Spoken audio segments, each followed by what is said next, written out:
Cuidar para a Apivida é muito mais do que um médico ou dentista perguntando o que você sente. É acompanhar você de perto, da prevenção ao tratamento. Por isso, procuramos conhecer bem cada cliente, para cuidar melhor de todos. Apivida, cuidar é para quem conhece. Eu vou falar uma coisa só para vocês. Vocês não imaginam a grande alegria e satisfação que me move neste momento por ter a oportunidade de entrevistar uma pessoa que eu admiro, principalmente acerca do seu desenvolvimento profissional, porque como mulher, para mim, ela é um exemplo profissional a ser seguido por muitas mulheres. Eu estou falando de Michele Lins Aracati. Para começo de conversa, minha gente, ela é economista e, como economista, ela tem não só atuado com muito profissionalismo, compartilhado a sua expertise com as novas gerações, mas ela tem ido mais além. Ela tem formado e inspirado essas mesmas novas gerações de economistas, porque ela é professora universitária, ela atua também na academia, na Universidade Federal do Amazonas. Entenderam? Por isso ela é exemplar. Mas não é só isso não, tá? Pensando que acabou? Acabou não. Aí eu recebo uma revelação de que ela, além de pesquisadora, ela também é escritora. Aí é que está a levada de hoje. Porque eu não sabia e soube com muita alegria, para aumentar, logicamente, a admiração que eu tenho por ela, de que ela é escritora não só de um livro, mas de alguns livros. E ela vem aqui falar com a gente sobre um acontecimento muito especial na sua vida, relacionado ao seu envolvimento com a cultura, com os livros que ela escreveu. Entenderam? É um acontecimento muito legal. Mas antes, vamos ouvir o que ela tem a dizer. Será que ela está tão contente quanto eu de estar aqui na hora do H? Vamos descobrir agora. Michele Lins Aracati, seja bem-vinda. E tudo que eu falei agora, eu falei do fundo do meu coração. Seja bem-vinda e parabéns. Muito obrigada. Que orgulho você Roberto. deve dar a todos os seus entes queridos e amigos como eu que te admiro. Muito obrigada, boa tarde, obrigada pelo convite. É sempre uma felicidade para mim vir aqui, né? Já vim aqui em outros momentos e também encontrar você, conversar com você, conversar entre amigos, né? Nós somos amigos de muitos anos. Você já teve aí uma participação maravilhosa dentro do Conselho Regional de Economia, entre os economistas. Então você mora no coração dos economistas. Eu tenho toda a certeza disso. Então para mim é uma honra estar aqui com você nesse momento tão especial que eu estou vivendo, né? Que é o que nós vamos falar hoje, que é a minha indicação para a LACA. Me diz uma coisa, que livros são esses? Fala um pouco das suas obras de literatura. Bom, são 20 obras. 20 obras? Eu tenho 20 obras, isso. Que maravilha, Michele. E muitas falam sobre o desenvolvimento regional, a biodiversidade, a bioeconomia e com foco na Amazônia. Então, desde o meu primeiro trabalho, né, principalmente o aspecto da Amazônia e o desenvolvimento regional são o foco aí dessa discussão. E esse foi o grande momento quando o presidente da LACA conheceu os meus livros. Então, foi por esse motivo o convite, né? 2 pontos específicos. Falar sobre a Amazônia e ele precisava de uma figura nessa área da economia. Então, um economista que falava sobre a Amazônia. Me diz uma coisa. Antes de mais nada, já que você escreveu 20 livros, não é? Existe para o escritor, como, por exemplo, para um músico, né? Que tem uma música favorita, que gosta de tocar ou cantar uma música em especial. Existe para o escritor, eu acho que eu jamais perguntei isso a um escritor, vou perguntar a uma escritora, um livro que, dentre os livros que ele escreveu, aquele que é favorito dela, que é seu, e que você gostaria que mais pessoas lessem, levassem para casa e compartilhassem quer dizer, e internalizassem o conteúdo de um livro que você tem a maior satisfação toda vez que cai aquela ficha que foi você que escreveu esse livro? Sim, eu tenho um livro favorito, entre muitos outros. É mesmo? Tenho. Primeiro porque ele é objeto de um orgulho para mim. Né? No meio da pandemia, logo que começou essa confusão toda na nossa vida, né?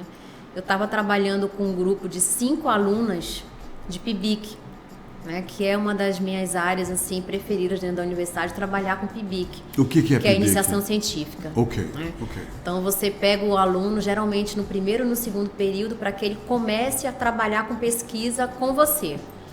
Então eu tive pela primeira vez um grupo de 5 alunas, 5 meninas, 5 futuras economistas. E durante o período da pandemia nós trabalhamos esse material e publicamos um livro. Então esse livro, ele tem 5 mulheres que escreveram esse livro, eu e as meninas, somos 5, né? 5 alunos e mais a professora, no caso eu. Maravilha. E ele foi lançado a nível nacional, inclusive foi objeto Isso de foi ano outras... passado, o lançamento foi ano passado. Não, no início da pandemia, 2020. 2020. Uhum. E foi objeto de outras entrevistas no Brasil todo, porque chamou a atenção por ser 5 alunas e mais uma professora. 6 economistas. Olha só. Então esse livro ele fala sobre desenvolvimento regional e ele teve aí a possibilidade de analisar as 5 regiões brasileiras em relação à vulnerabilidade social das populações que fazem parte dessas regiões. Então esse é o meu livro preferido. O que torna, na tua opinião, eu vou cutucar a economista agora, o que torna, na tua opinião, as populações vulneráveis? E porque eu estou sempre com a impressão, é uma impressão jornalística, de que devido eu abordar essa temática há tantos anos e os discursos continuarem iguais, né? As populações continuam vulneráveis. O que mantém essas populações no interior do Amazonas vulneráveis? E me diz uma coisa, o que pode ser feito, já que você escreveu um livro a respeito, o que é apontado como soluções para melhorar a qualidade de vida dessas pessoas? Porque eu acho que a vulnerabilidade tem a ver com o tipo de qualidade de vida que essas pessoas deveriam ter, mas não têm. É isso? Isso mesmo. Na verdade, a base de tudo é a educação. Você precisa dar oportunidades através da educação. Essa é a saída para tudo. Isso melhora tudo. Então, todos os indicadores de vulnerabilidade melhoram se você focar ali na política voltada para a educação. Você tira essa população da vulnerabilidade através da educação. Os países desenvolvidos já fizeram isso há muito tempo. Então, enquanto o Brasil... Existem vários exemplos por aí, vários né, exemplos, de sucesso. Isso. Enquanto o Brasil não levar a sério a política de educação como investimento de longo prazo, nós vamos continuar falando sobre esses indicadores de vulnerabilidade, que só aumentaram com a pandemia. Sabe de uma coisa, Michele? Nós estamos agora numa época... pré-época de eleições os camaradas passam aqui e não tem um que não diga não, aqui na minha plataforma de iniciativas está a educação vai melhorar, vamos fazer isso, fazer aquilo. Mas eu estou ouvindo isso há 40 anos que eu sou jornalista e eu ouço esse negócio da educação. Quer dizer, o que os políticos, principalmente, que vão se tornar legisladores, o que eles podem fazer para que esse exemplo da Suécia, esse exemplo de outros países, caia no Brasil e afete a juventude? Educação de base, né? Lá na primeira infância. Eu acredito muito, eu vim de escola militar, acredito muito na disciplina. E acredito muito que você precise passar mais tempo na escola. Educação de qualidade, educação e exercício por causa da disciplina. E eu preciso de resultado. Então não é só quantitativo, eu preciso de qualitativo. Então isso é o foco específico para eu ter um resultado de longo prazo. E eu preciso também buscar fazer com que essa criança ela aprenda, não é só repetir, ela tem que aprender para a vida, né? Então, eu, por exemplo, eu vim de escola pública, vim de escola militar, eu sou a primeira da minha família que foi para a universidade. Olha que lindo. Sou a primeira a fazer doutorado. Então, a educação, ela transformou a minha vida. E tornou você num exemplo familiar e também para toda a vizinhança, Isso não é isso, mesmo. Michel? Para todos que trabalham comigo nesses últimos 20 anos. Eu tenho, Humberto, 20 anos de formado. Completei agora já 31 de maio. Parabéns, amigo. 20 Parabéns. anos. Te entristece, Michel, como economista, como uma pessoa uma profissional que pertence ao corpo docente da academia, te entristece ver todos os anos o crescimento da juventude nem estuda, nem trabalha? E te entristece isso? Muito, muito mesmo. E principalmente, Humberto, a pessoa que chega ali para fazer o primeiro período do curso, né? Você vê que a pessoa chega sem base nenhuma. Tá tudo errado. Mas o preparo dela foi sofrível. Foi. Então chega ali sem nenhuma base, não sabe nem estudar. Eu falo isso para eles. Eu tenho o privilégio de receber os alunos do primeiro período. Eles não sabem estudar. Não sabem porque estudar. Tem uma metodologia para o estudo, não é isso? Tem. As pessoas não sabem. Não. E estão chegando na academia desse jeito. Isso mesmo. Humberto, eu já me emocionei várias vezes ao longo desses últimos 20 anos de receber, por exemplo, o retorno de um aluno dizendo o seguinte: é o primeiro livro que eu leio na vida. Assim, eu acho que ele quis dizer do começo ao fim. Sim. Primeiro livro que ele teve condições de ler na vida. Como, Humberto? Como? Eu lembro, por exemplo, da minha mãe sentada comigo na sala de casa, ainda criança, lendo comigo. Sim. Né? Então, a falta também da família leva essa criança a chegar na universidade como um adolescente sem ter esse hábito da leitura. A tua geração, como a minha, você é tão novinha na minha frente, me diz uma coisa, a tua geração, como a minha, Michel, você passou pela Barça, você passou pelo livro da juventude? Você conhece isso? Conheço. Vocês liam na família de vocês? Sim. Porque na minha nós tínhamos a Barça lá. Nós íamos para a biblioteca, não nós é? tínhamos a Barça, isso mesmo. Eu acho que mesmo. o povo da atual geração não sabe o que é Barça. Não sabe. Nem o livro da juventude. Não. Instituto Universal isso aqui Brasileiro. Tem muito a ver, né? Isso aqui tem muito a ver. Instituto Universal Brasileiro. Você lembra? Sim, claro. Meu pai se formou. Meu pai e minha mãe estudaram pelo Instituto Universal Brasileiro. E eu, criança, pegava o material que eles tinham ainda em casa e lia aquele material todo, material riquíssimo, inclusive.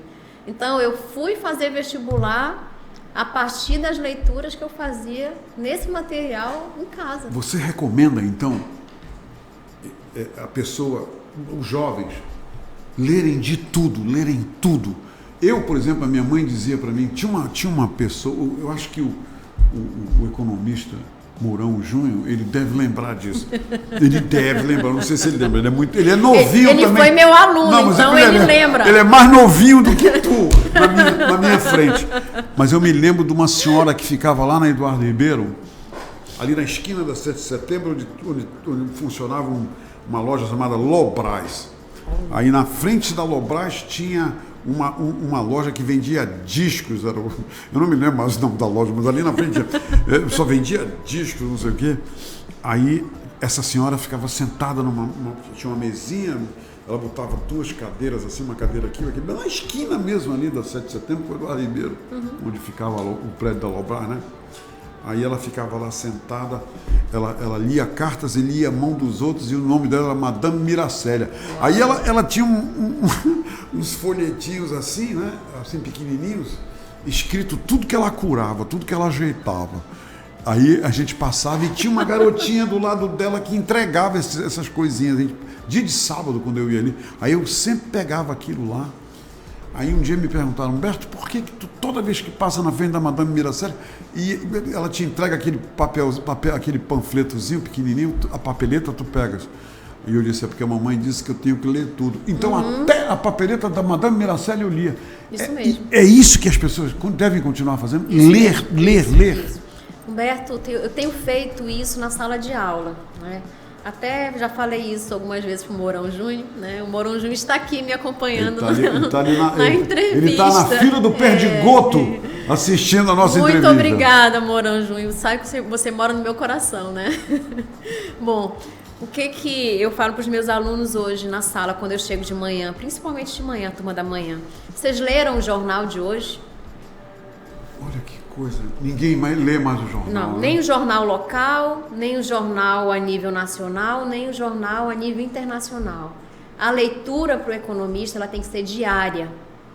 Se você não lê, como é que você vai ter, né, condições de falar sobre aquele assunto, né? Assim como o Mourão Júnior, que está aqui nos acompanhando, eu também, todos os dias eu tenho participação na TV, tenho uma entrevista, eu estou no rádio, ou pela universidade, ou pelo Conselho Regional de Economia. Então as pessoas querem ouvir a opinião do economista. O economista precisa estar sempre atento. E você, através da leitura, você se prepara, você se embasa, não é isso? Isso mesmo. Então, por exemplo, eu preciso saber qual é a opinião que os jornais internacionais têm sobre aquele fato que aconteceu no Brasil. Isso é importante. Preciso sair daqui, né, da região. Então eu vou ler o jornal internacional, o jornal local e vou ter aí o aparato do jornal nacional que tem também todos os fatos relacionados a isso. Então essa leitura diária, ela faz parte da formação do economista. E você diz isso na sala de aula para os teus alunos? Na verdade, eu leio o jornal com eles. Que lindamente. Olha eu só. leio. A gente não precisa mais ter o jornal, tá no nosso celular, né? Sim. Pega o celular, vocês viram o jornal de hoje? Vamos ler aqui, Sim. Vamos entender o que está acontecendo. Essa situação que aconteceu em relação, por exemplo, ao IPI, que a Zona Franca estava sofrendo todos esses ataques. Que muita coisa foi dita, negativa, positiva, a gente não sabia o que era, né, o que realmente absorver. Todos os dias eu levava para eles uma opinião diferente para que a gente pudesse falar sobre o assunto. Vocês analisavam as opiniões. Isso mesmo. Como eu trabalho especificamente com desenvolvimento regional, que é a minha área, tanto da pós, como do mestrado, como do doutorado, como do pós-doutorado, essa é a minha área de trabalho, então eu preciso trazer para eles o foco que é o desenvolvimento regional. Qual é o impacto disso para o desenvolvimento regional? Então esse é o meu trabalho. Michele, como economista, eu sou forçado a tocar nesse assunto com você. Eu sei que é um assunto que vai entristecer você e tudo, mas eu tenho que tocar. Eu soube que algumas faculdades fecharam o curso de economia. Eu soube, olha só as coisas que eu soube, e que já foram confirmadas. Eu soube que menos jovens estão procurando fazer o vestibular para o curso de economia. Procede isso. E eu soube que nas salas de aula, onde tinham 30, hoje tem 10 alunos de economia. Eu queria que você analisasse isso rapidamente. Por que isso está acontecendo? E, na tua opinião, o que não está sendo dito para motivar os jovens para ingressarem no curso de economia? E o que está sendo dito que está desestimulando esses jovens a cursarem na academia o curso de economia? Tá. Analisa isso, por favor. Vamos analisar assim os cenários, né? Mesmo antes da pandemia, nós já estávamos tendo esse problema em relação a quantitativo de ingressantes nas universidades. Nós ficamos aí principalmente com o FAM, o EA e Newton Lins, né? Então nós perdemos o curso do CIESA, nós perdemos o curso da Uninorte. E isso foi antes da pandemia. Nós temos uma dificuldade que eu penso que venha da primeira infância, que é a matemática, que é o cálculo. Então esse aluno, ele busca ingressar num curso de ensino superior que não vai exigir muito isso dele.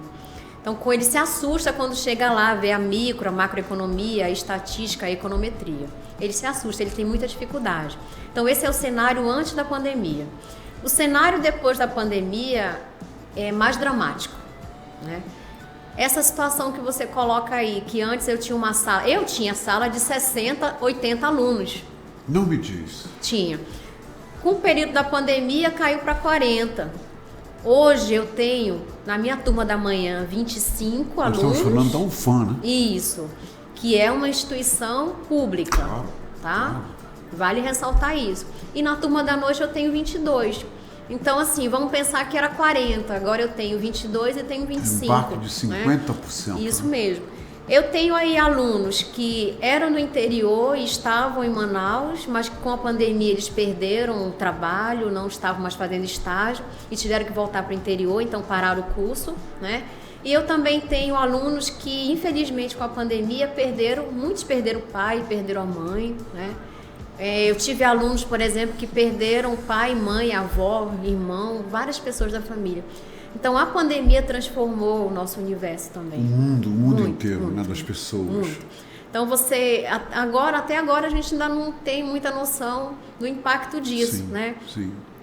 Mas tanto a UFAM como a UEA já trouxeram para a sociedade quantitativos de evasão muito alto. Aí a gente vai pensar assim, uma instituição ainda pública, tem isso, a evasão, né? É uma instituição pública, eles não estão pagando, claro, a sociedade paga por isso, claro. Mesmo assim eles não têm condições de continuar o curso, porque não estão trabalhando aqui em Manaus, não tem como pagar aluguel, pagar energia, pagar transporte. E assim, Humberto, eu acho que você conversou com outros amigos que vieram aqui Sim. nos dias anteriores, muitos que eu posso até citar. O presidente do Corecon esteve aqui, o atual. O Carlos também esteve aqui.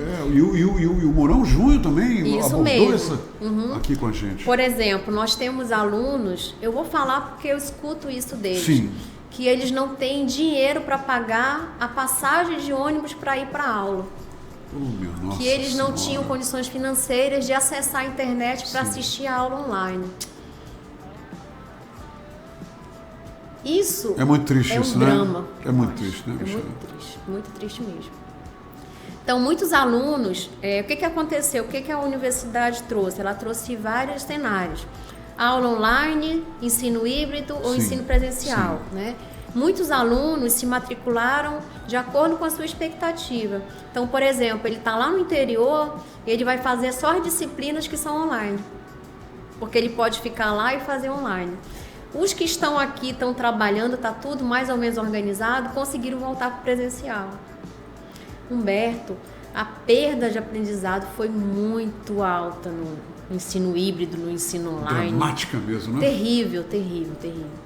Assim, eu tenho medo do que a gente vai ter daqui a algum tempo no mercado de trabalho, porque essa formação ela foi muito prejudicada. Claro. Essa geração levou um baque tremendo, né? Isso mesmo. Michele, deixa eu...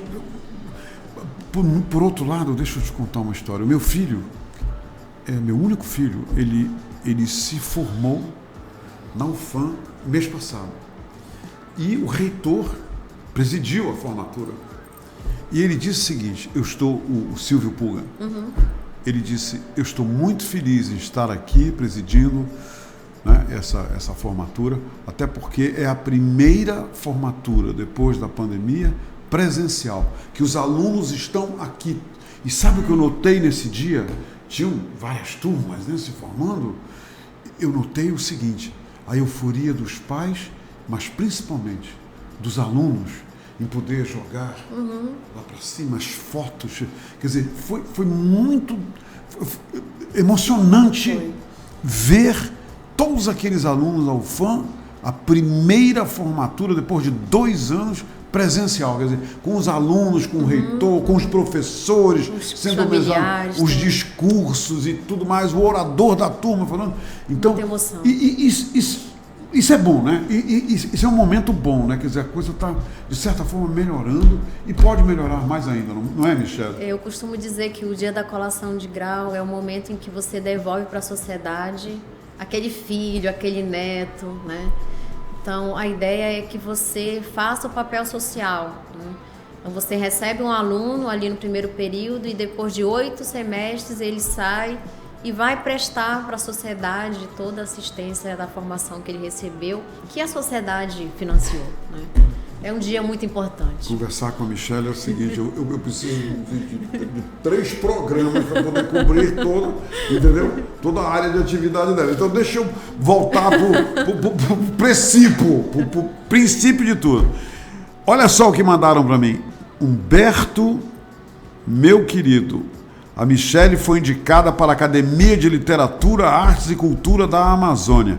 A cadeira de número 71 da Academia, a LACA, vai ser ocupada por uma amazônida, a economista Michele Lins Aracati e Silva, que é professora doutora da Universidade Federal do Amazonas, pesquisadora e escritora. Fala desse acontecimento na tua vida. Pois é, né? Esse dia 2 aí... 2 de agosto. Não, na verdade, esse dia 2 que eu recebi o convite, 2 de julho, né? A cerimônia vai ser dia 3 de agosto. Isso, 3 de agosto. Às 19 horas. Você está convidado, né? Eu estou? Você estava na primeira lista de convidados. Eu acho que eu vou, Mourão. Você vai, com certeza. Eu acho que eu vou, Mourão. Você está na primeira lista de convidados. Bom, esse dia 2, então, de julho, no dia que eu recebi essa indicação, né, esse convite, eu costumo dizer que foi um convite que chegou para todos, né? Então, alunos, professores, amigos, vizinhos, todas as pessoas que fazem parte dessa minha jornada aí de 20 anos. Maravilha. Eu tenho 20 anos de formada e mesmo antes de me formar eu já trabalhava em escritório de consultoria, já escrevia, já estava participando de eventos, já fazia parte do Corecon, mesmo quando era aluna. O professor Jefferson Praia me levou para lá, o Silvio Puga também me levou para lá, quando eu estava ainda como estudante. E assim, Humberto, eu tenho recebido muito carinho das pessoas, até porque durante esses 20 anos eu nunca estive sozinha. Você merece, merecimento puro. Eu nunca estive sozinha. Eu não tenho um trabalho que eu diga assim, olha, eu fiz esse trabalho sozinha. Não existe isso. Então bacana. Essa homenagem, ela está sendo estendida a todas as pessoas que trabalharam comigo ao longo desses 20 anos. Ninguém consegue ser bom sozinho, consegue, Michele? Não consegue. Não consegue. Então assim, eu já cheguei a ter mais de 400 alunos num único semestre. Eu tenho, assim, inúmeros profissionais na área de economia, dentro da SUFRAMA, dentro da Secretaria de Estado, no Corecon e outras instituições que foram meus alunos. Eu não disse que você é um exemplo, uma inspiração para as gerações. Eu falei isso na abertura da entrevista. Você é mesmo. Obrigada. E assim, Humberto, eu sempre procurei fazer o meu trabalho da melhor forma possível, pensando mesmo nas pessoas. Foi assim que o meu pai me criou, foi assim que a minha mãe me criou. Né? Então, contribuindo, onde eu estivesse trabalhando, o que eu estivesse fazendo, fazer da melhor forma possível. Então, por exemplo, o compromisso de organizar o ENAM. Quando o Martinho me convidou, eu disse, eu vou. E vou fazer o possível para que seja... Martinho é economista, Martinho, isso, né? Para que seja o melhor evento que a gente pode fazer no meio da pandemia. Muito bacana. Né? Então, você tem que fazer o melhor, você tem que procurar sempre fazer o melhor, como profissional e como pessoa. Então, isso é importante. Então, é assim, pouquíssimas as vezes em que eu não tive condições de fazer o melhor, até por uma questão de cenários, né? Mas eu sempre busco fazer o melhor. Onde eu trabalhei, eu procurei fazer o melhor. E eu sempre trouxe as pessoas. Então, os meus alunos, os meus colegas, os meus ex-professores. Humberto, eu tenho a felicidade de dizer hoje que eu trabalho na UFAM. Eu fui aluna da UFAM. Sim. Eu fui aluna do Silvio Puga, que é o nosso reitor, e todos aqueles professores que estão lá são meus colegas e foram meus professores. Lindamente. Olha o privilégio que eu tenho. Sim, né? Claro. Por exemplo, o privilégio de ter sido professora do Mourão Júnior, que o economista do ano. E que foi o presidente do Corecon também. E eu vou te falar uma coisa que você não sabe. Me fala. Fala só pra mim, vai lá. A turma do Mourão Júnior foi a minha primeira turma de graduação.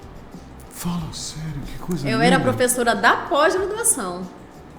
Sim, claro. E a professora Cleísa, na época, era coordenadora lá do Uninorte, me perguntou se eu queria assumir uma turma na graduação.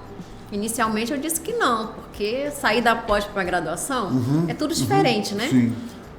Acabei assumindo a turma, minha primeira turma de graduação, e foi justamente a turma do Mourão Júnior, que, como você falou muito bem, foi presidente do Corecon, é economista do ano e filho do professor Mourão, que foi meu professor. E vou te dizer mais, uma coisa que pouca gente cita sobre, já que a gente está falando do Mourão Júnior, lá vem o Mourão Júnior. Pouca gente cita do currículo dele, que é um item maravilhoso.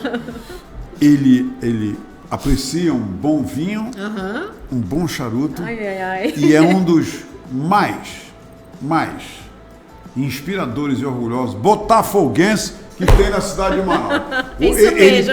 Ele integra as fileiras gloriosas Da estrela solitária. Do fogão da estrela solitária. Isso aí ninguém cita lá no currículo dele, mas eu cito. Olha, deveria tá? ser o primeiro item. Deveria, né? Deveria ser o primeiro item. Eu vou sugerir isso, Desde que ele foi meu aluno várias vezes, né? 3 vezes na graduação e 2 pós. Ele fala isso para todo mundo. E eu sempre escuto falar do Botafogo através da boca o Botafogo, então, o Botafogo. Né? Que também é parte da sua vida, né, o Botafogo? É tudo na minha vida esse fogão. Eu não nego não, Michele. Parabéns. Muito obrigada. Muito obrigado e parabéns por ocupar agora, olha só, a cadeira de número 71 da Academia de Literatura, Arte e Cultura da Amazônia, ALACA, dia 3 de agosto. Às tudo 19 consumado, horas. 19 horas. Espero você lá e também espero os E onde nossos vai ser? colegas na Leão. Na Leão. Olha só, olha onde vai ser. Tá pra ti? Obrigado, querido. Muito obrigada pelo Orgulho convite. imenso de você e um prazer imenso ter conversado contigo. Muito obrigada. Maravilhosa. Gente, por hoje é só. Amanhã é sexta-feira, né? Amanhã é o seguinte, vocês não vão acreditar. Essa menina, ela veio lá de Caracas, lá na Venezuela. Aí chegou aqui em Manaus. Obrigada. Ela não veio para cá porque queria vir. Ela veio devido à situação que surgiu de repente no seu país, lá na Venezuela. E ela veio com seus filhinhos, se estabeleceu em Manaus. Aí, botou isso aqui para funcionar. Ela, quituteira de primeira lá no país dela, chegou aqui em Manaus, deu uma olhada nas coisas e resolveu misturar todas as iguarias venezuelanas com as iguarias manauaras. Vocês nem imaginam, tu nem imagina o sucesso que ela está tendo, merecido. Então, amanhã ela vai estar aqui com a gente e ela vai trazer alguma coisa para o Paulo provar, para todo mundo provar. Acho que eu venho amanhã. Eu vim logo amanhã. Né? O Moronjui também vem amanhã. As empanadas, as coisas maravilhosas lá da Venezuela, da culinária, da gastronomia venezuelana. Ela vem aqui amanhã mostrar para a gente como foi que ela conseguiu equilibrar a mistura das nossas iguarias com as iguarias do país dela. E eu achei maravilhoso. E amanhã ela vai estar aqui com a gente no Vinhos, etc. e tal. Tá bom? Até amanhã, gente.